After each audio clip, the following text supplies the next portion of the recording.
It's the GAA Social on BBC Sounds, and I have a good feeling about this. Yeah. If you want to get somebody proper, you have to come to the capital, and that's where we are today. So the capital city is Ballyclare has been hit, and we have, well, not somebody that I know well, not somebody that I know a long time, and not somebody that I've had an enormous amount of conversations with, but has to be said, met this particular person on a night out and left a lasting impression on myself and my wife, Kirsty, just to be clear. Hurling final, wasn't it? Hurling final, yeah. Hurling final. Everybody's happy. Shane O'Donnell's with us. Seamus Flanagan was with us. Laurie Flanagan, who's Seamus's wife, was there. Shane's partner was there. Who else was there? You weren't there, Ocean, right? No, I wasn't. No, you were invited, just didn't go. No, wasn't invited. You were invited now. I wasn't You would have been invited. invited, boy. You would have been invited, but... I wasn't invited. Well, if anybody knows the watering hole called Mulligan's, they will know that. Yeah, I love it. Wish I had been invited. Poolbeg Streets. Very special place. But anyway, we ended up in there, and the crack was great, and this lovely couple came over, and it was Emma O'Byrne, who's sitting in front of us right now, Dublin Camogie, and you're still curtain? Yeah. Yeah, okay, just to be clear. Could have been horribly wrong, you hadn't have been. And your boyfriend is Conor Burke, Dublin hurler.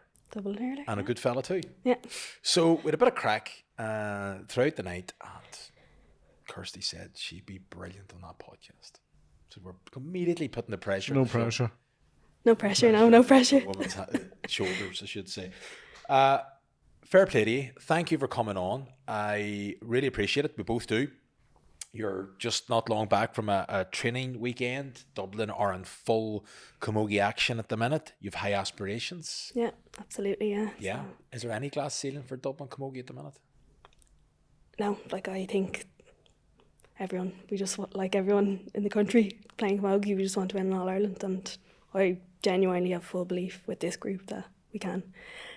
Which is something that I probably haven't taught in the last few years. I think there's a funny stat there. We've had 10 different managers in the last 9 years, up until I think it was 2022. So I've been obviously a part of that since 2017 and 2018. Is that difficult to deal with? Oh. Huh? Is that difficult to deal with? Oh God, I'd say so. I don't blame them sometimes. So yeah, I suppose it's hard with the change in personnel, and I suppose it's hard as a player to kind of trust someone coming in to manage us, because we don't know if they're going to leave next year. We don't know if there's going to be a big change. We don't know which players are going to buy in. But I think in the last few years, since we've had our manager Bill McCormick there, and we have the likes of Mags Darcy, Camogie legend, and our backroom team is unbelievable, and they've been bought in for the last few years. So I think we've really built a core group there that, it's not a question in our mind that we can't win in All Ireland. So yeah, it's definitely very exciting times. Many of a panel you run with now. There's 34 on our panel. And has the core group been the same the last 2 or 3 years? Definitely not. I suppose there's a few of us that probably would have decided to travel, or whether it be injury setback. I suppose I've been there consistently since 2018. There's a few girls that have returned to the panel that would have started back then. I suppose just the nature of Dublin as well, there's so much going on, people make their own decisions about travelling, and big life decisions as well, whether it be having kids or just deciding to step back. Much competition between football and ladies football and Camogie? Yeah, definitely. I think I've grown up with a few really good Camogie players who have then decided to join the dark side, ladies football.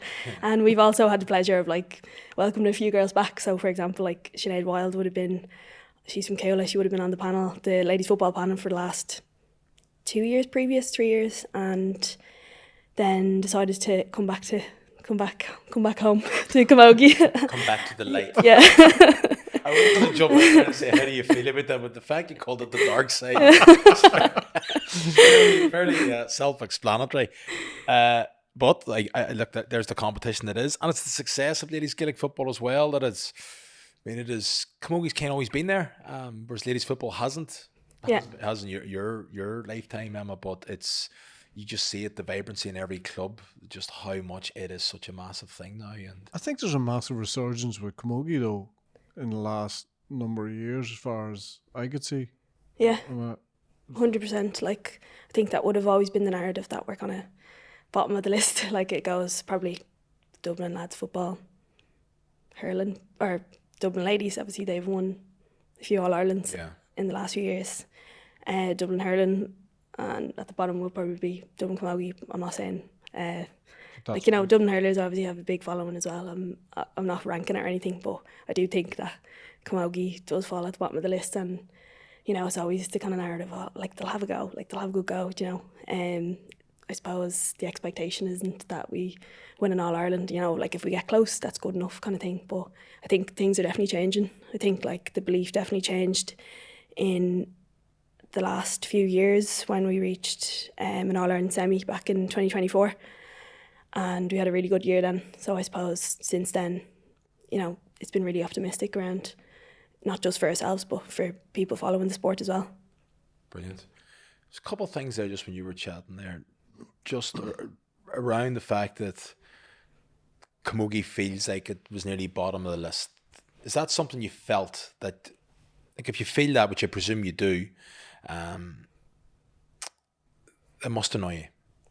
Yeah, definitely. Like, it's got to be a sense hurt, hurt there. And I know that, don't get me wrong, I'm not apportioning blame to Dublin or anything like that. There, it's just men's football dominates, and then hurling, men's sports dominate. Yeah. And ladies football has really smashed through the glass ceiling it feels, and Camogie, in some people's minds, might be of that opinion. So when do you feel that? I used to, for sure. Up until like the last few years, I'd say I only kind of felt that sometimes when you're hearing it from outside people, you actually do start to believe that, like, oh, we actually are, like, we're not that good, like, you know, we're like, it'd be good if we just have a go here, or, you know. So what changed, Emma? What do you feel has changed in them couple of years? I suppose, like I said, that consistency in the management, I suppose, and now in that kind of group does believe in us and wants to stick by us, I suppose. It's really hard to build yourself up every year. You're kind of having to prove yourself every year. Like when a new manager comes in, I'm almost feared for my position, or not my position, but my place on the panel. You know, I've been playing there since I was 17, 18, and I'm still questioning, you know, up until that point. Mm-hmm. So I suppose it is definitely the backing of others around you. But realistically, at the end of the day, like, we do have to win. I think the ladies footballers have their following, they do, because they win and they know how to win. So I suppose until we get to that level of competing with those top four teams in Camogie and getting to those heights, then I believe that, you know, there's nothing stopping us, you know. I think we will get more of the narrative will change around that when we do win, you know. Yeah, absolutely, yeah. I don't know if that makes sense. And I think one of the other things you said that's just really interesting, I'm not picking you up on every word that you say here, but the fact that I asked, is there a glass ceiling? You're like, no, I think we can win in All Ireland, and that's what we're striving for. I don't know if we've had an athlete in this chair this year who's playing currently who would be happy enough with a microphone on their face and just say that. And I think that's maybe where standards actually are at, a player who's saying that. And you've a nice way about you, Emma. We're not making you out that you're brash and you're saying, I'm going to win the All Ireland here, but you can see a bit of steel and a bit of resolve there. But to publicly say that, you want to have a level of confidence. Yeah, probably personally, I wouldn't be the most outgoing. Like, I would have grown up really shy. So even the fact that I'm saying that, like, it does tell a lot about the group we have and the ability, I suppose, that we have in our team as well. You know, I don't feel like I'm delusional, because I do believe in every single panel member, every single person that's involved. So yeah, like, I 100% believe we can win in All Ireland, and I don't mean to sound cocky or anything, but it's just that belief there. Like, if we don't believe in ourselves, no one else is going to believe it around us, you know. Yeah, which is probably the biggest thing, isn't it, Oisin? I think it's definitely is a big problem. People hesitate to say stuff like that because if you say it out, the fear is always ridicule. Whereas until you actually see it, like if you don't see it, it's definitely never going to happen. Do you know? And we go back to Sam O'Reilly's podcast we done with him. I don't know if you listen to it, but like he basically was saying, I'm the best forward in Louth. Louth are going to win a Leinster Championship. And I'll be honest with you, knowing more about Gaelic football and Louth football and Leinster football than I do about Camogie at the time, we did throw our eyes in the air a little bit. Not because he said it, but because we wondered, was that possible? This was 3 or 4 years ago, by the way, when Dublin were going to win 29 in a row, it felt. And it was possible. And he did it. And he's all-stars and he's still backing up everything he says. And I just think, unless you actually see it, it's never going to happen. Exactly, yeah. I think the narrative around Dublin Camogie as well for the last few years is that, they're really fit, they're really physical, but they can't hurl. And whether people say that out loud or not, that was the idea around Dublin Camogie. And it's gas because Dublin, anyone who doesn't know about Dublin Camogie is like, that's great, you play for Dublin Camogie, because they just see the Dublin tag and they're linking us with the Dublin footballers, the Dublin ladies footballers as well. So it's funny in that way. If you're not actually following the sport, you don't know the reality of the situation, or you don't know what kind of form we're in. But yeah, that is definitely the narrative around Dublin Camogie. So it's gas to think that a lot of the time we do have an underdog tag on our backs. We are the capital. We probably have the most, we have the biggest population. So it's not weird to assume that we have one of the best calibre players in the country as well, and if you look at the club success of Crokes and Nafina and Keola and stuff, it shouldn't be a question in people's mind that Dublin Camogie is a hurling and camogie county. I think we've won 26 All-Irelands. We're up there with Cork in the most All-Irelands won camogie. So I think there is a huge goal there. The last time Dublin Camogie won it was 1984. So I think it's our jobs now to try get it again. It's time. Yeah. I watch camogie when it gets to semi-final, final. If it's on Sunday game, I'll watch it, and there is this time in the season where I watch it and you sort of try and follow it.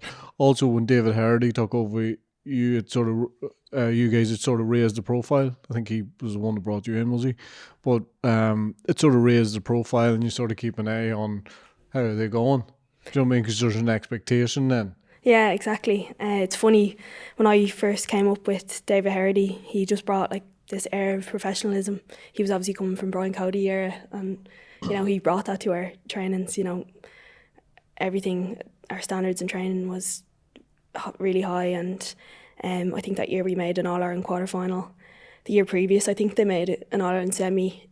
It was the first time in 27 years that they got there. And yeah, he just brought that air of professionalism and transparency as well. If you weren't good enough, you weren't playing, and he'd explain to you exactly why, So I suppose... quite direct? Very direct, yeah. And had you never experienced that before, really? No, not really. I suppose I actually only started playing camogie when I was about 13 or 14. So... What was the sport before that then? I used to do boxing, soccer, basketball, literally anything. I used to be in stage school. I just tried everything. I suppose I'd probably be one of those people who have this thing in my head that if I can see it and I just think I'll be able to do it. I'll just, try it. And, I'll be a very creative person as well. I love art, I love music. I just feel like I have that kind of personality that I'll just, if I see something, I'll try it, and I'll try it to the best of my ability kind of thing. And I suppose I probably would have seen my neighbour pucking against the wall, and I was like, what is he doing? Because I'm not really from a GAA household, and I was just kind of really interested by this sport that I hadn't really been exposed to. And I kept trying and trying. My dad eventually brought me down to the club down the road, and yeah, I was wasn't the most skillful. Obviously, if you start at 13, anything at 13 or 14, you're just kind of thrown in with girls that are starting their kind of camogie career when they're like 3 or 4. So I suppose I just kind of have it in me that I'll just try it and see how it goes, you know. Some goal within 4 years to be an inter-county camogie player then. Unbelievable, yeah. I suppose my underage career wasn't the most consistent. I'd kind of be like dropped from the A to the Bs, and then I'd get to minor, wouldn't get my game. But like at the time, I was like, thought it was the worst thing ever. But I'm obviously I was still developing as a player, you know. Yeah. I'm still kind of getting used to the whole elite training setup. I suppose when I was second year minor, my last year minor, I don't think I saw any game time. And at the time, a few of the minors were filling numbers for the senior team. So I suppose I was then training with David Hardy at the time, just kind of filling numbers. And I suppose I was able to kind of perform when it mattered because he obviously saw something in me. And then shortly after that asked me to be on the seniors, which was gas because I hadn't been playing like for the last few years, you know, consistently. You're starting kind of getting the last few minutes game time. So I suppose I kind of came right at the best time possible, if that makes sense. What's your club, Emma? So my original club is Good Counsel GAA, which is my local club in Drimnagh.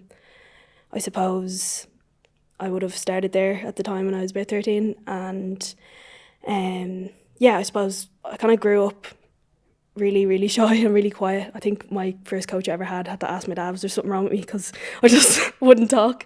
And I suppose that kind of created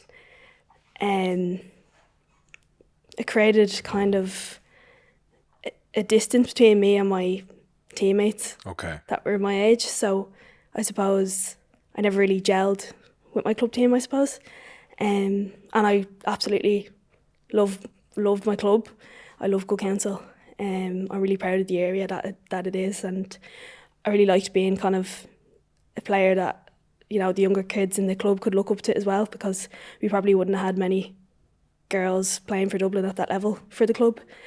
But then I suppose it got to a point where I was kind of thinking of my career as a whole. You know, you start your career with your club, and then when you finish inter-county, you're going to end it with your club. And I suppose it got to a point where it was just so mentally draining that I couldn't gel with the team that I've been playing with for the last few years.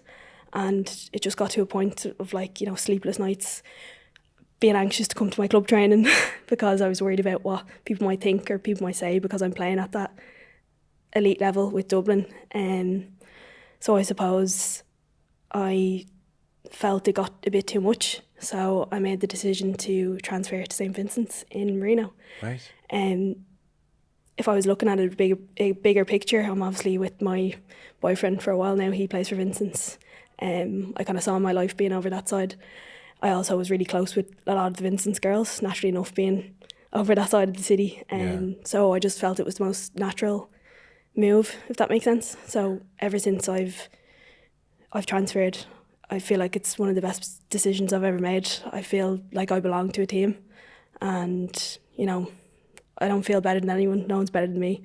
We're just kind of all have the collective goal as well of winning an All-Ireland with our club as well. It's never a doubt in my mind that I know we can as well.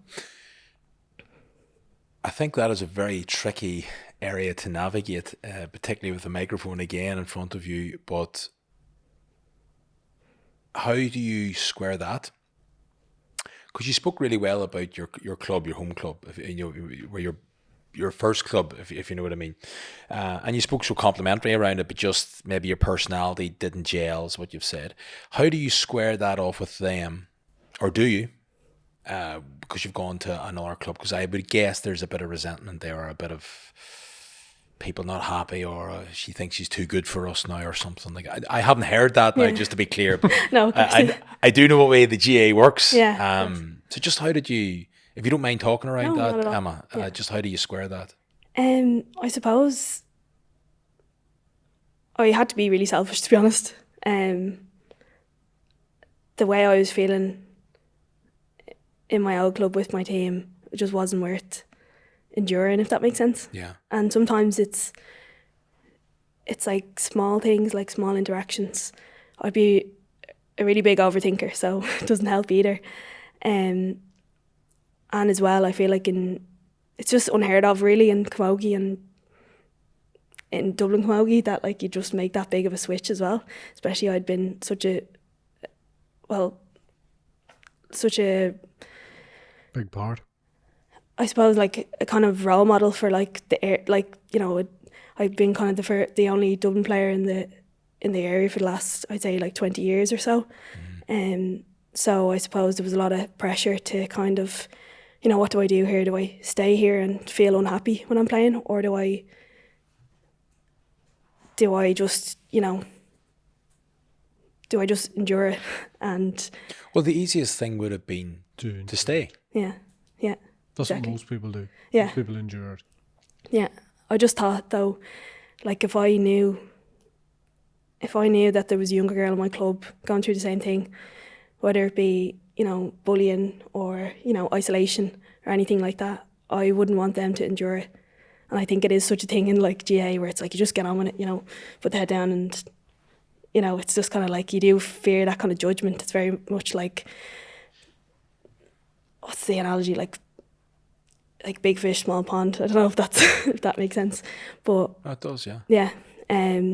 So I suppose it's kind of a win-lose situation because I obviously want to represent my club and my area, and I'm so proud of where I come from and my family as well at that, but I just had to kind of be really selfish and, it looks a certain way as well. Vincent's are obviously really, really successful in Camogie.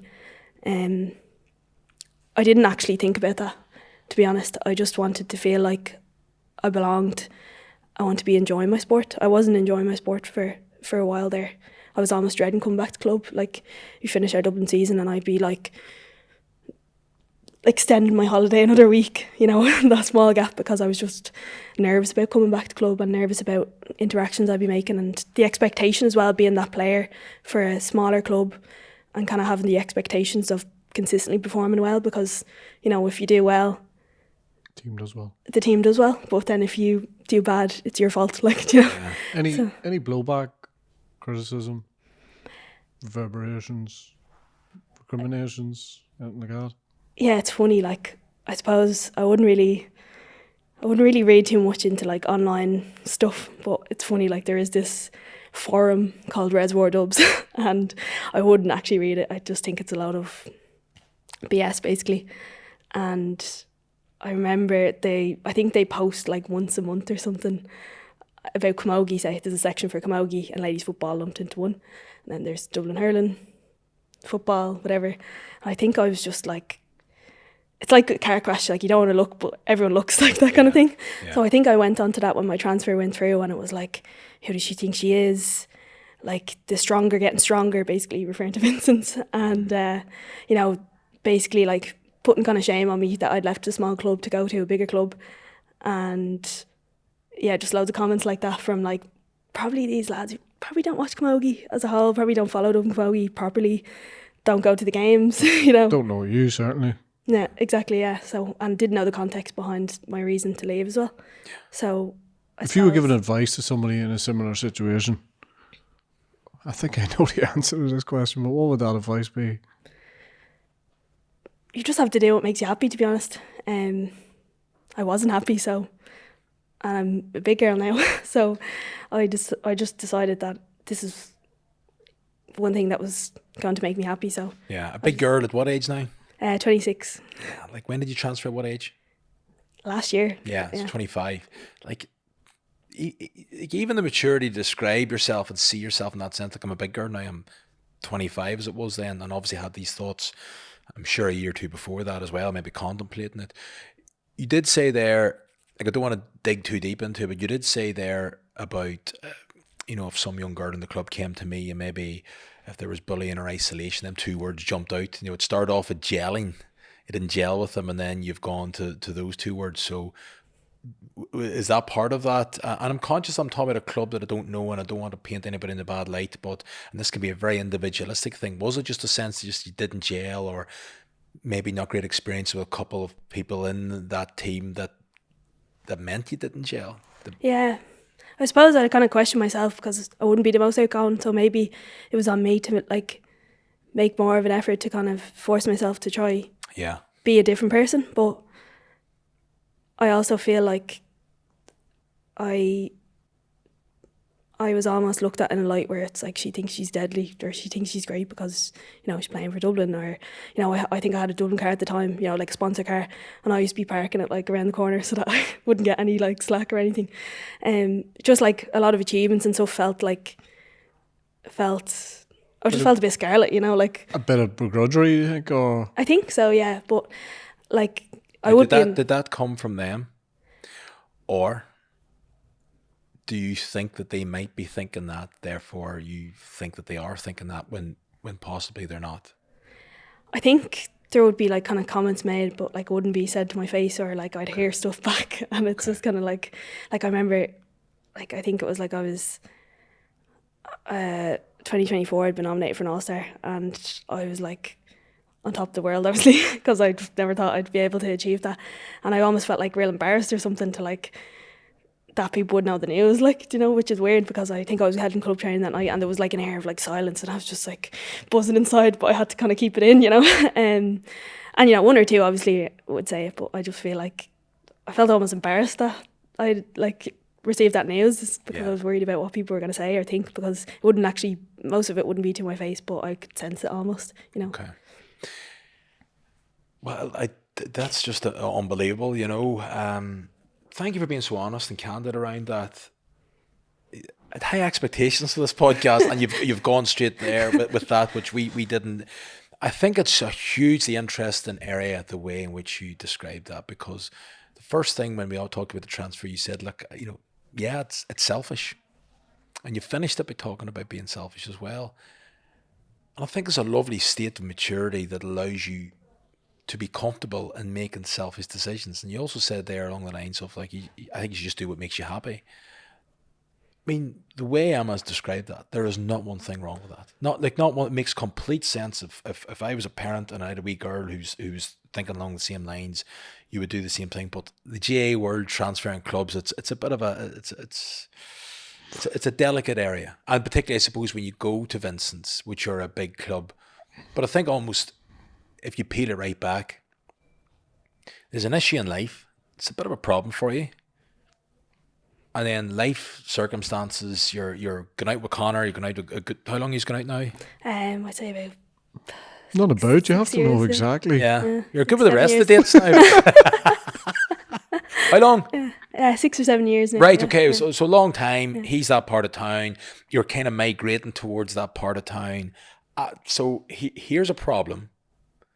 Here's kind of a potential solution. You wrestle with it and you go with that.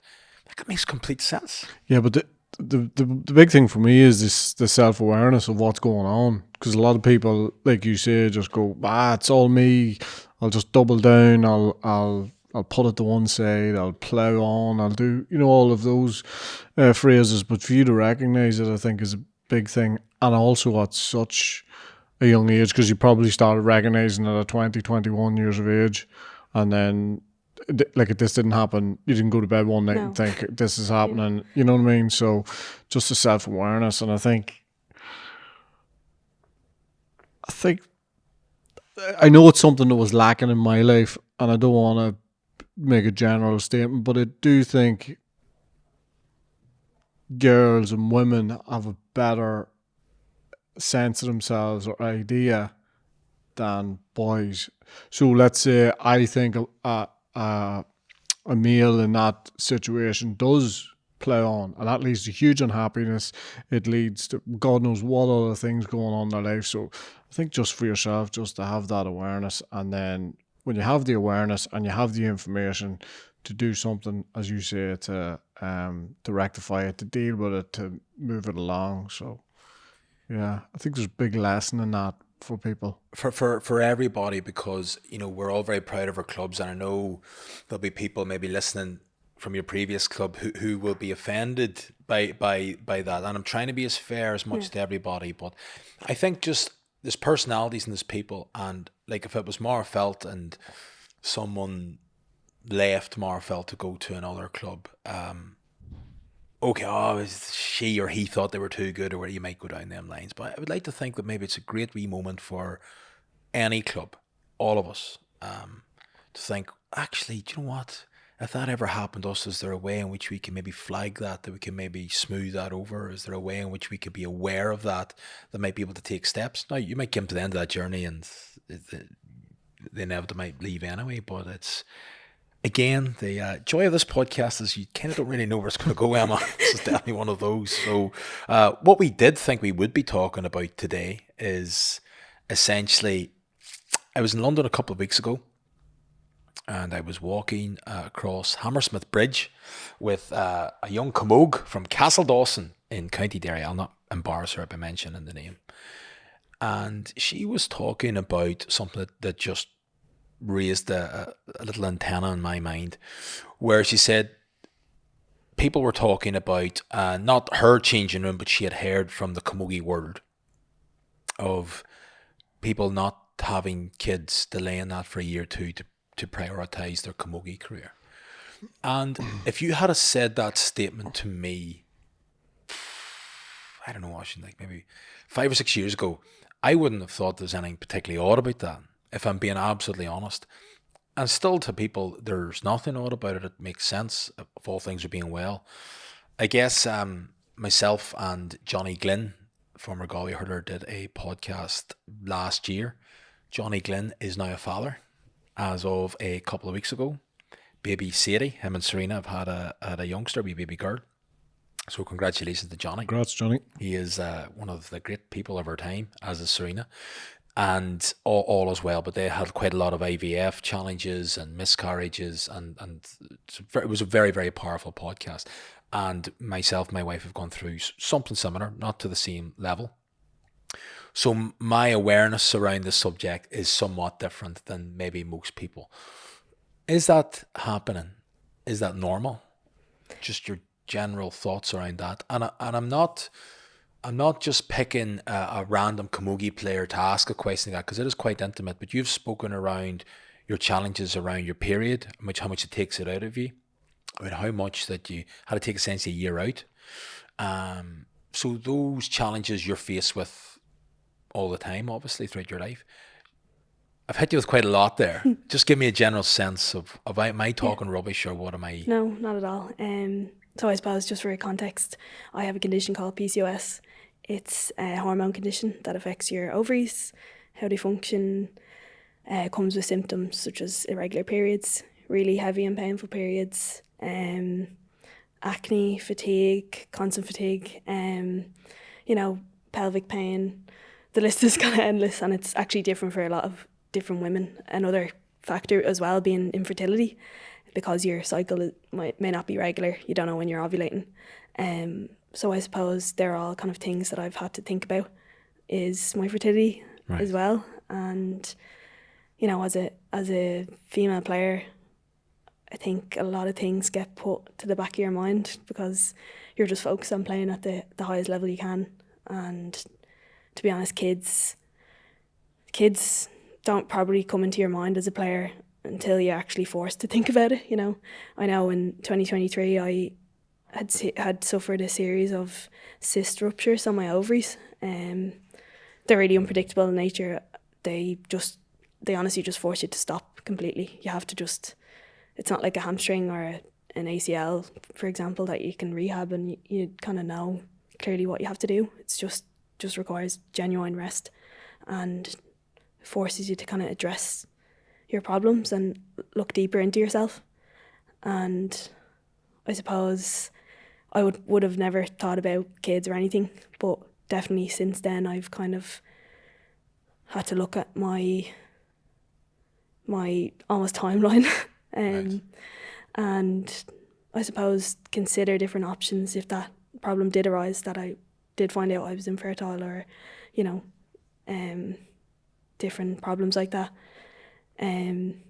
So I suppose the condition has kind of forced me to think about myself as a woman and not as an athlete, if that makes sense. And it is hard to balance everything at once.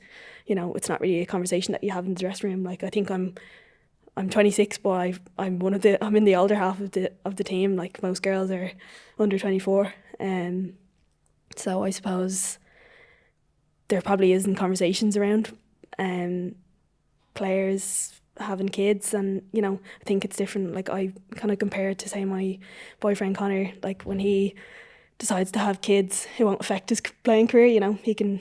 There is many male players that have kids and can continue their career, but I suppose for female players, they just have to kind of think about their career a bit more, and you know, think about a proper window that you can, I suppose. I know I actually, just to refer back to my club team, St Vincent's, there's girls there, they're obviously really experienced. There's girls there that like have kids, and you know, they make it their goal. I think Maureen Gallagher, she got back, I think it was like 8 weeks after having kids or something, or having a kid, and it's just amazing what the female body can do, I suppose. So yeah, I suppose it's probably not something that the normal player would think about, but for myself, I've definitely had to kind of think about the next steps and what I can do. And have you done anything about that, or had any more thoughts or decisions? And I don't want to dig too deep now, Emma, but just in a general sense, have you? Because there's options there around. You could get your eggs frozen, which I think people that go through challenges around fertility would think, oh, wish I had done that in my mid-20s. There's also fighting against the natural narrative here. Most people at 26 are probably not thinking of having kids just at that stage in their mid-20s. There's other more traditional elements that people generally, not across the piece, they tend to wait, get married, and once you get married, then maybe after a year or two we'll start having kids then. Now, like, that's a very sweeping statement, but I'm just saying for many people they may look upon it that way. So whenever you realize that there may be an issue, you know, you could be the other side of 30 and you've put off something that you thought you were nearly always going to do, so there's a contradiction there. That's very, very difficult to walk yourself through. Yeah, for sure. I think, like, when I've tried to get kind of treated for my condition, like the solution was to go on like a pill, or you know, hormonal contraception to try regulate my cycle. But realistically, when you get your period, then it's not an actual period. It's just kind of like withdrawal bleeding. So while it feels like a normal period, it's not. It's just kind of masking the issue.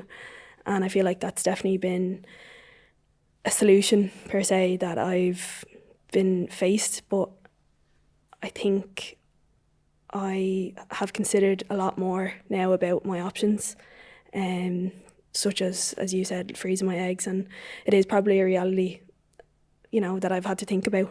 But I suppose it's also about guidance. Like I'm 26, so I'm still young to be thinking about this, but it's definitely crossed my mind, if that makes sense. Mm-hmm. And have you heard of any stories of maybe older girls in the changing room who might be, I'll wait for an hour, early 30s is time enough, and then all of a sudden, you know, maybe challenges there that they weren't expecting, and all of a sudden there's a regret? Would that be, am I just plucking that out? No, not at all. I suppose, like I said, I've probably, like on my team, my inter-county team anyway, I'd probably one of the older girls, if that makes sense. So I suppose I wouldn't really be aware of a age group older than me that have had to deal with that. So it's definitely something that, like, I feel like a lot of different players are kind of in the dark about still, because they don't have that kind of person speaking out or person in the dressing room to kind of share their experience, you know. Do you know about that stuff? I mean, you said there you need a bit of guidance around it, because I'm chatting to you now and I feel quite a contradiction. That one minute I feel like I'm speaking to somebody who is like unbelievably mature, maybe in her 40s with the level of her maturity, and I'm balancing that with someone who's in their mid-20s who is probably a wee bit away from actually contemplating this stuff. You said something there about we kind of need to know about it. Do you know about it? Like, if you didn't have your condition, it's probably a better way of asking it. Yeah, like, no. I would not know about it if I didn't have to if I wasn't forced to think about it, if that makes sense. And I think there's like still a lot of work to do, obviously, as a society, to kind of normalise these conversations. And does it feel weird even having this conversation with two fellas? Probably does. Like. Probably, but I think the podcast, in fairness, is just weird full stop. Probably, if you can get by that, like, which is 3 cameras, 3 people sitting in a room with microphones. If you can get by that big block, 45-year-old to 50. Yeah, I'm not 45. I suppose it's funny because probably like like me a few years ago would be absolutely scarlet, and like Yeah. I'd be really nervous to come here and talk. But I also think like there's a bigger task at hand, that like even just around menstrual health in general, like I think there should be a normalized conversation about your menstrual health with, say, male coaches. Like I know most, I don't think I've ever had a female manager managing our, say, intercounty team. And when it comes to the issue of like, if you have a heavy period, like who can I go to on the team to tell them how I'm feeling? Like if I miss a sprint, if I miss a ball, because all I'm thinking about is my cramps or my whatever it might be, pain. If I'm heavy bleeding, like who can I talk to? And I feel like it's funny because there is kind of like a thing of like, your manager might be like, oh yeah, no, yeah, that's no problem. But that's almost worse, because they're actually just like, be like, see you later, yeah, no problem.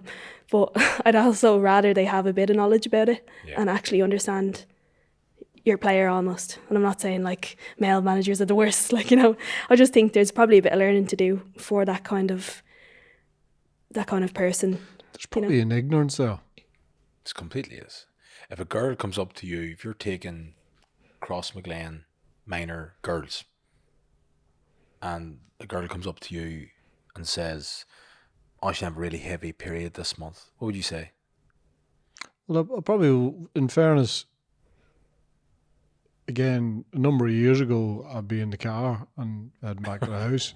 But I think now, there is definitely, because there's a couple of conversations that we've had, and including this one here, we probably will be able to deal with it a little bit better. But that doesn't mean you fully understand it. Does that make sense? Yeah. And I think education for you guys is definite. But the fact that there is so many male coaches involved in women's sport, I think it's important that there's some sort of education for them also, and even when that education is formatted and delivered, I don't think it still would have a full understanding of what's going on, but at least it have some sort of semblance of an idea. Yeah. I think that is it. That like just what you touched upon there was that you go to a male coach and to explain, like, I've had a really heavy period this month, and they're, it's okay, you go, no problem, and that's probably just because they're not quite sure what to say, which is Oisín's point there around ignorance. But at the same time, I think being able to question around that, like, there's probably a level. You ever had, like, has there been a male coach has come to you with any sort of conversation about that, about, I suppose, your cycle or whatever? I feel like I've been the one having to like give context, if that makes sense. Like when I was out that year in 2023, I had to kind of explain, like they'd be like, so when are you back? And I'm like, I don't know. I don't have a time frame, because it's not an injury per se.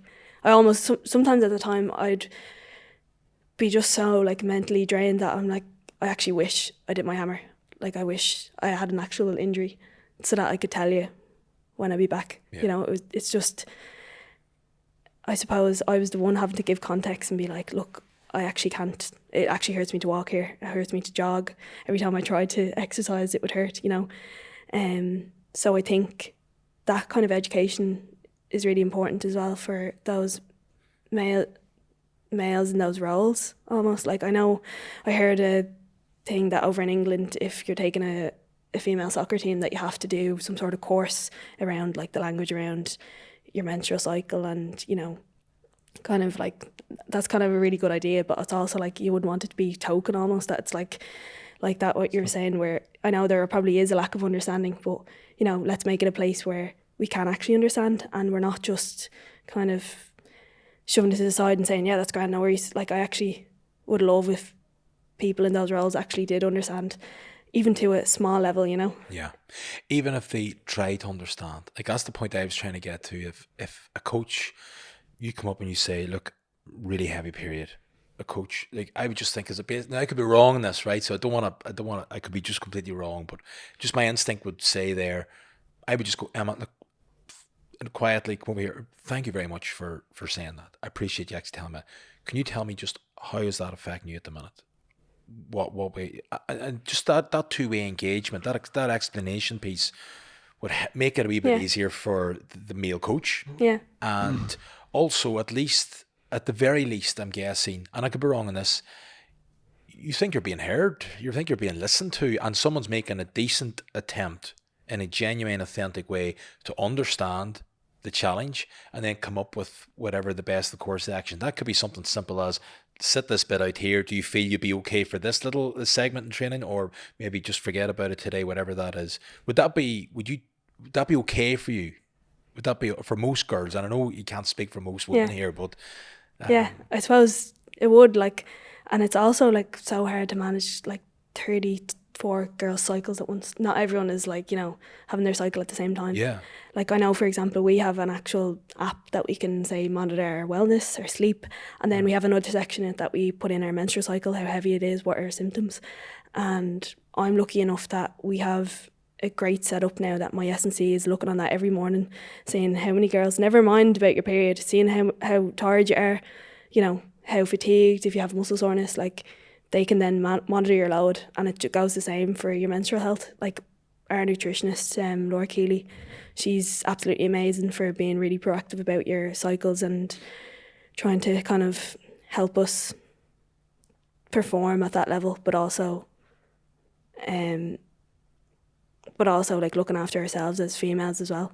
Like whether it be like, I think there was a study that came out recently that like a big chunk of female intercounty athletes suffer with anemia, which is like a lack of iron, obviously, from your period. And you know, you're losing blood every month, so naturally enough, you're at more of a risk for being anemic, and that affects everything. It affects your energy levels. Like I know sometimes, I think last year I found out I was like really, really low on iron. I just got a blood test, and I was like out of breath in training, and you know, this is all a part of female health as well. Like, even though it's not directly tied to my period, or I mightn't have pain at the time, but it's an effect. It's a result of our periods that, like, you know, we are low on energy, or you know, they might look at your GPS and be like, Jesus, Emma's real slow today. Like, but it's always probably something else, or if we're not eating enough. You know, I know with my condition, I can't skip meals because my hormones work in a different way. So I just have to really look after myself in that way. But I think it's about that understanding as well from the people around you that, you know, I'm able to disclose that information with you, and you know, you could do something about it as well, you know. Brilliant. I know you're slightly different because your periods are irregular, but do you think other female athletes are getting their fixtures in advance and thinking, right, I'm not going to have my period for that, and try and manage it in that way? Yeah, for sure. And is that wouldn't be the healthiest thing in the world? No, like if you think about it, like for a woman with a regular cycle, it's like you have 4 different versions of yourself each month. So like when you get your period, that's the start of your cycle. Like second phase, you know, you might feel a different way. I know, for example, like the week leading up to my period, I just feel so flat. I just cry at everything. Like it's almost like you're just having to deal with the different version. So like I get really anxious if I know that it's the week leading up to my period and I have a match, because I'm like, I always have it in my head that like, oh my God, I'm gonna feel wiped here.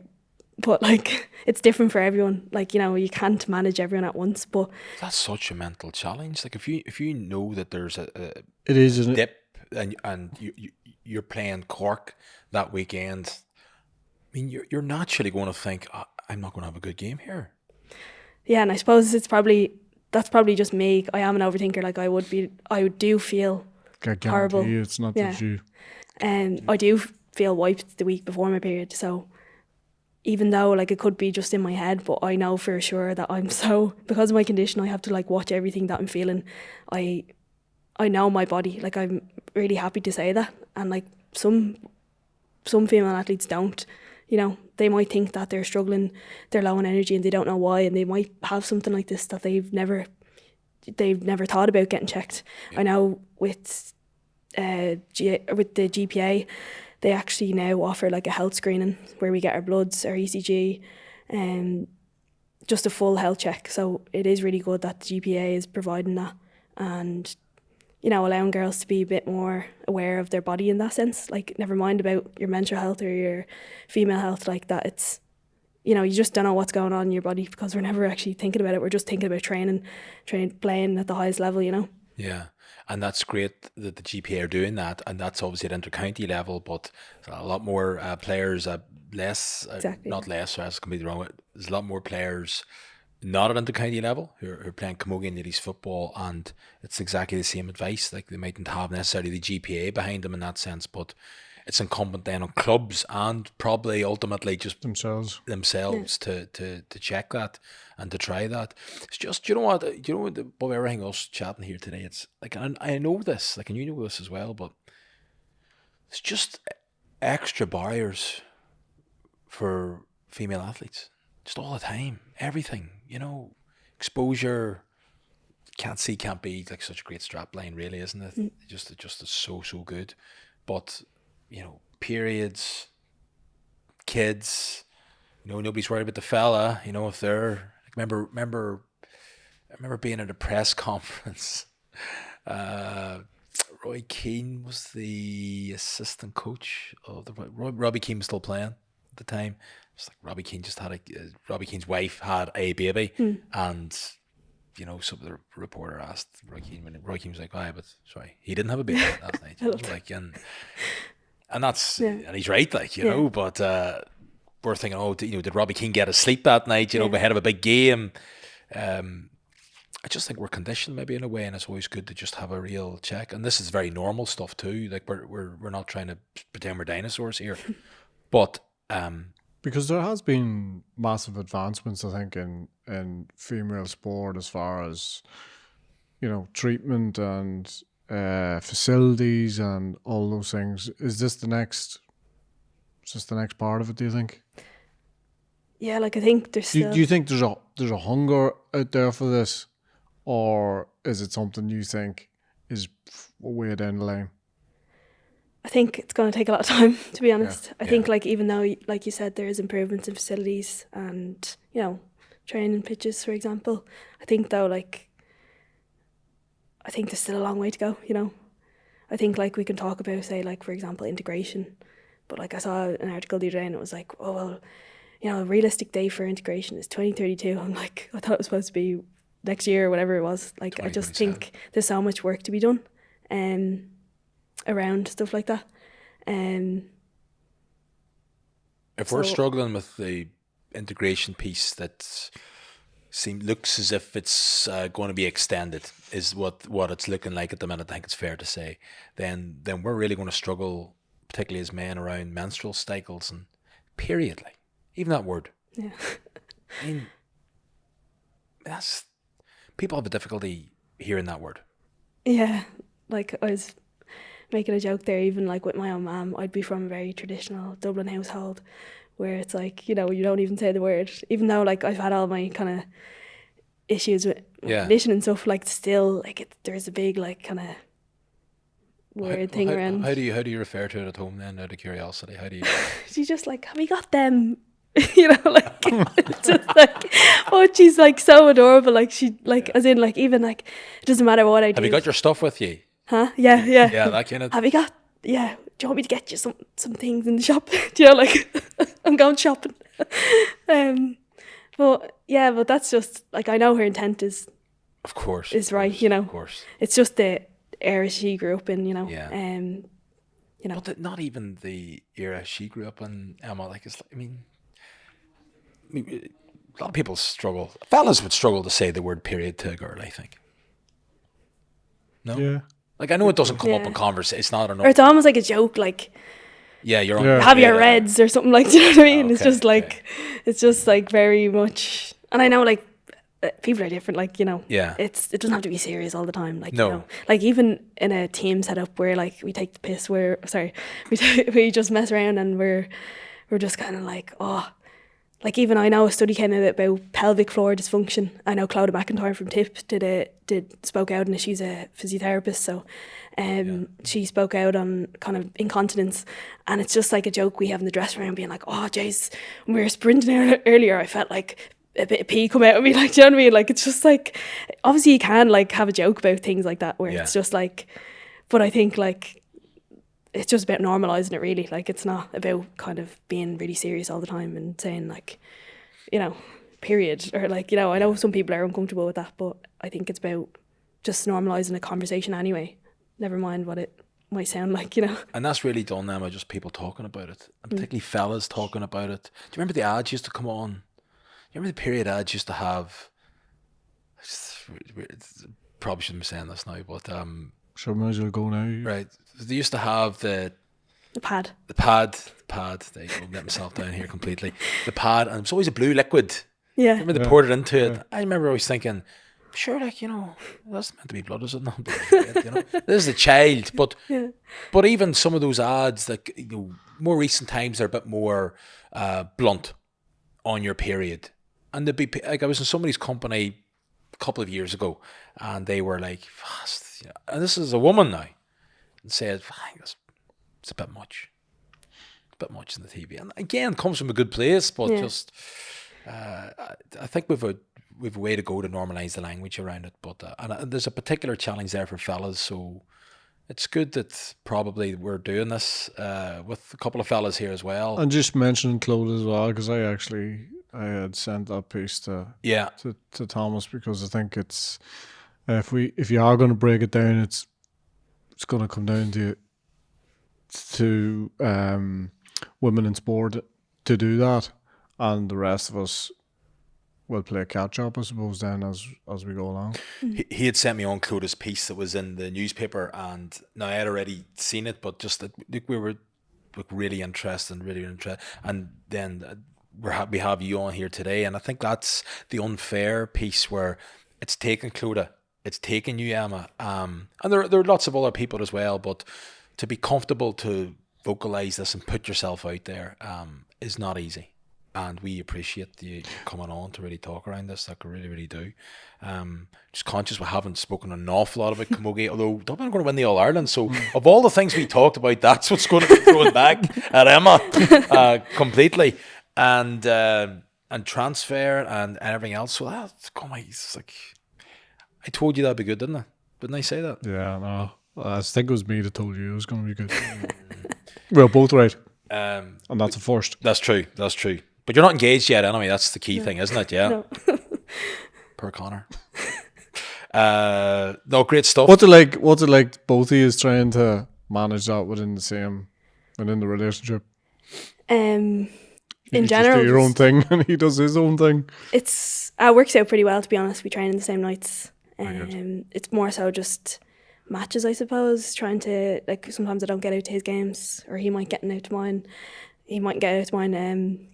But yeah, I actually think, like, it's funny, like, I think the year that I was out, I obviously wasn't training at all. He was, like, so supportive, like, really supportive at the time. And I remember the year after I got myself right, I was symptom free. I was just going to go hell for leather at it, and I think he definitely helped me. I think both that year, 2024, I just had a really good year. He had a really good year. We were both nominated for All-Stars. So, like, I just feel like he's been definitely helpful in, like, holding me accountable, or, like, you know, I laugh, I make a joke with my friends, like, he'd sit me down on a Friday night about, like, let's do your clips here, or, like, you know, right. What are you going to do here, or whatever, you know, like, it's funny, like, obviously he's playing at a high level, and, you know, he has a lot of belief in me as well, so he's able to know what I'm good at and know what I can do as well. And whether it be down to, like, fueling, I know, like, we have a routine now before a match.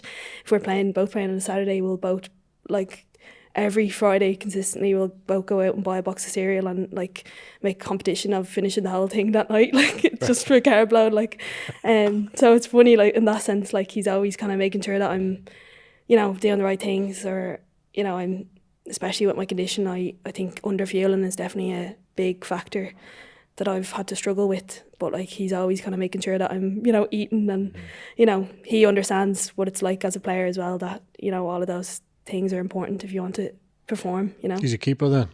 Huh? He's a keeper? Yeah, I think so. Completely putting the pressure on here. No, but it that all makes sense, and I suppose for you to have each other in a situation like that, because normally it's not quite like that. Do you know what I mean? Within relationships, because What do you mean? massive What do understanding. you mean? Be careful, buddy. Be careful. Well, I just think when both people are on the same page. Well, that is rare. I'm only joking, but that is two. Well, I know where you're going. I know where you're going. two inter-county stars in a relationship, 10 different sports.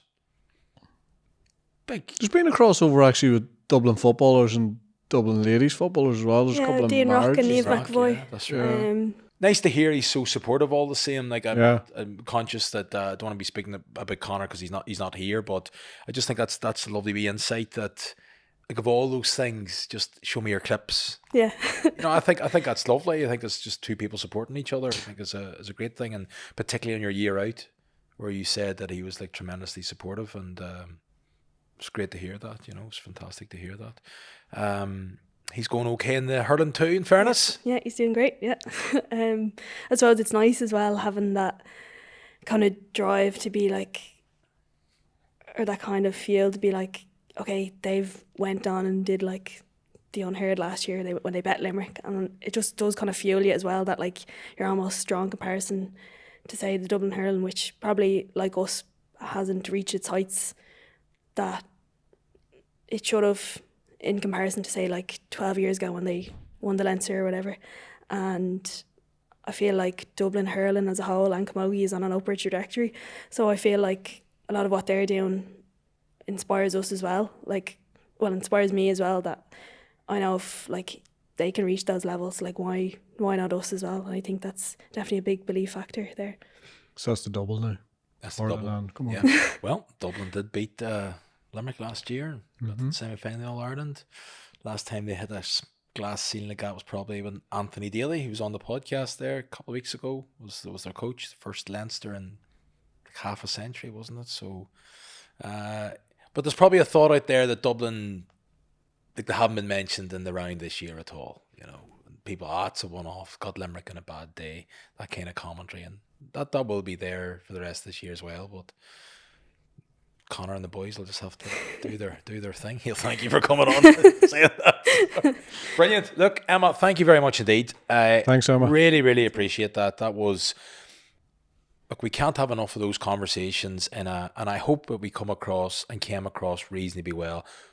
We are probably reflective of a fair chunk of males in sport and in broadcasting.